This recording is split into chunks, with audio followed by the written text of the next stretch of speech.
रे पापी मन कर ले भजन, बाद में तू तो पछताएगा, जब पिंजरे से पंछी निकल जाएगा। और संत महात्माओं कहने को तो ये कुछ लाइनें भजन की हैं कि जब पंछी पिंजरे से निकल जाएगा तो फिर तू बाद में पछताएगा। और फिर लिखा भी है कि अब पछतात होत क्या जब चिड़ियाँ चुग गई खेत।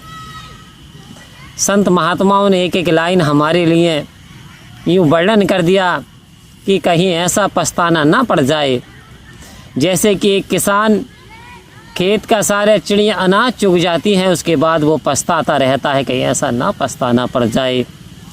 तो मन को जो पापी बता दिया, क्योंकि मन ही एक ऐसी बेग, एक रफ्तार, हवा से भी ज़्यादा रफ्तार इस मन की बताई गई है।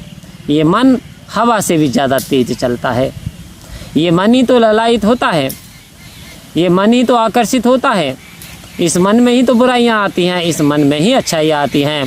इसलिए मन को कहा, ए मन तू भजन कर ले, कहीं बाद में पछताना ना पड़ जाए।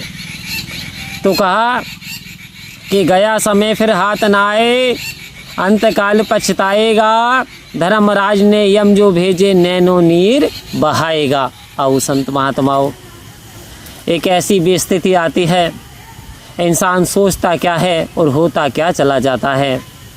इंसान सोचता है कि मेरे प्राण निकलने से पहले मैं परमात्मा का जाप करूं, मैं परमात्मा को याद करूं, मैं परमात्मा का सिमरन करूं।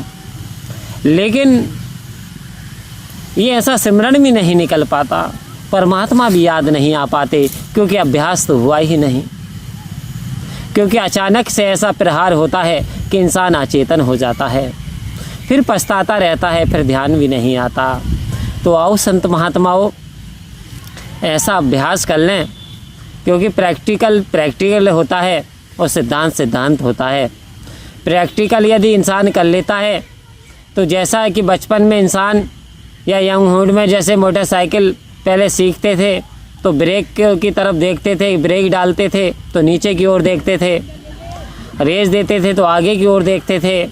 लेकिन जब अभ्यास हो जाता है तो ना नीचे की ओर देखते ना आगे की ओर देखते, ऑटोमेटिक यानी रेस भी डल रही है और गियर भी डल रहा है, ब्रेक भी लग रहे हैं, अब संतुलन बन चुका है। तो वास्तव में अभ्यास करना पड़ेगा। एक बार की बात है, राजगद्दी लगी हुई थी और मंत्रियों की एक सभा राजा ने बुलाई थी। तो राजा के पास कुछ ऐसी भूमि भी थी जो कि अनउपजाऊ थी। तो राजा ने प्रश्न पूछे, भाई हमारे पास 100 बीघा ज़मीन ऐसी है जो कि रेत ही रेत है, अनउपजाऊ है, क्या उसमें कोई अनाज उगाया जा सकता है? तभी एक जो मंत्री था, जो होशियार मंत्री थे, उन्होंने कहा, महाराज जी हाँ, उगाया जा सकता है। तो वो कहते, कैसे? बंजर भूमि है भाई, बंजर में कैसे उग सकता है अनाज? कह रहे जी बंजर में भी अनाज उग सकता है। कैसे? कह रहे खोद खाद पानी, खोद खाद पानी, खोद खाद पानी। तो वो कहते रुक जा। कहते महाराज यदि रुक गई तो सूख गई, फसल सूख जाएगी। ऐसे ही संत महात्मा बताते हैं कि हमारे जीवन की जो हरियाली है, जो फसल है, वो सेवा सत्संग सिमरन, सेवा सत्संग सिमरन, सेवा सत्संग सिमरन। यदि वास्तव में ये हमारा चलता रहा तो जीवन की जो हरियाली है, जीवन की जो रौनक है, जो परमात्मा की याद हमें बनी हुई रहती है, जिसे हम विसार देते हैं, भूल जाते हैं, वास्तव में फिर वो याद हमेशा हमें बनी रहती है, क्योंकि फिर हमें अभ्यास हो जाता है। आओ संत महात्माओं, बदल जाती है किस्मत रेखा, चरण धूली जो मस्तक धारे। कह रहे ना जी, जो किस्मत की रेखाएं हैं वो भी बदल जाती हैं। यदि चरणों की धूली को मस्तक पे लगा लिया जाए, यदि चरणों की धूली को मस्तक पे लगा लिया जाए तो किस्मत की रेखा भी बदल जाती है। आओ संत महात्माओं, कहा संत महात्माओं ने, जो काम दवा से हो ना सके वो काम दुआ से होता है, जब सच्चा मुर्शद मिलता है तो बात खुदा से होती है। आज सतगुरु की असीम कृपा ने आज ऐसी दया दृष्टि हुई, आज ऐसी सतगुरु की कृपा हुई हम पे कि हमारे सारे बंधन सतगुरु की कृपा ने काट दिए। दया कर दी, मेहर कर दी, मेहर की नज़र हम पे कर दी। आओ संत महात्माओं, ऐसी दया दृष्टि सतगुरु ने कर दी कि आज हमारी खुदा से बात हो रही है, आज हमारी बात भगवान से हो रही है, आज हमारा हम सिमरन कर रहे हैं सतगुरु की कृपा से। इधर तो चिता रहे थे पहले से, लेकिन वो बात चितानी सही थी। श्रोमणी गोस्वामी तुलसीदास जी ने चिताया था हमें कि निकट हो तो सूझत नहीं, अरे दर्ग दर्ग ऐसी जिंद, और तुलसी इस संसार को भयो मोती अरे बिंद। कह रहे हैं परमात्मा बहुत पास है, लेकिन एहसास नहीं, सूझत नहीं, ध्यान नहीं। तो हम कहते थे कि परमात्मा, जो गोस्वामी तुलसीदास जी कह रहे हैं ठीक है, तो वास्तव में बात सत्य और ठीक है। कह रहे धिक्कार है ऐसी आँखों को जो परमात्मा का एहसास नहीं है, ऐसा लगता है सारे संसार को मोतिया बिंद के पानी से ग्रसित हो गया। ऐसा श्रोमणी गोस्वामी तुलसीदास जी कहते थे।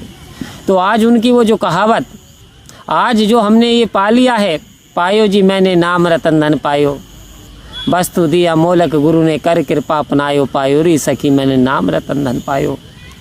आज ये जो नाम मीरा ने पाया, ये जो नाम कबीरा ने पाया, ये जो नाम रविदास जी ने पाया, ये जो नाम आप संत महात्मा आज पा रहे हैं, तो आज वास्तव में इस नाम में बड़ी कृपा है, बड़ी शक्ति, बड़ी दया है। आओ संत महात्माओं, इसे पाने के बाद फिर संसार में कुछ पाने को शेष नहीं रह जाता, क्योंकि जब समंदर मिल जाता है तो नहर में कौन नहाना चाहता है, फिर तो समंदर में नहाना चाहता है। तो ये विशाल परमपिता परमात्मा समंदर है, दया का सागर है, अनंत सागर है, सुख का सागर है, सुख का खजाना है, सी ऑफ मर्सी है। एक बार इससे प्रेम करके देखें, एक बार इसका भजन करके देखें, एक बार इसका सिमरन करके देखें, वास्तव में हमारा जीवन बदल जाएगा। वास्तव में हम पे सतगुरु की असीम कृपा बरसेगी। संत महात्माओं, एक बार इससे प्रेम लगा करके तो देखो। तो कह रहे हैं, एक जगह परमात्मा ने कहा, तू मेरा भजन गा करके देख, मैं तेरे भजन ना गवा दूँ तो कहना। तू मेरी कीर्ति गा करके देख, मैं तेरी कीर्ति ना करा दूँ तो कहना। तू मेरा सिमरन करके देख, मैं तेरी मान बढ़ाई ना कर दूँ तो कहना। आओ संत महात्माओं, और ये बात सटीक हनुमान जी के ऊपर बैठती है। आज भगवान श्री राम से भी ज़्यादा मंदिर हनुमान जी के हैं। तो हनुमान जी ने यानी कण कण में इस राम रमति रमति राम, हर समय राम, हर समय राम का सहारा लिया, और आज राम की ऐसी कृपा हुई कि राम से ज़्यादा मंदिर हनुमान जी की है। तो ये भक्तों की हमेशा लाज संत महात्माओं की रखता है। परम प्यार से बोलिए धन्यवाद जी।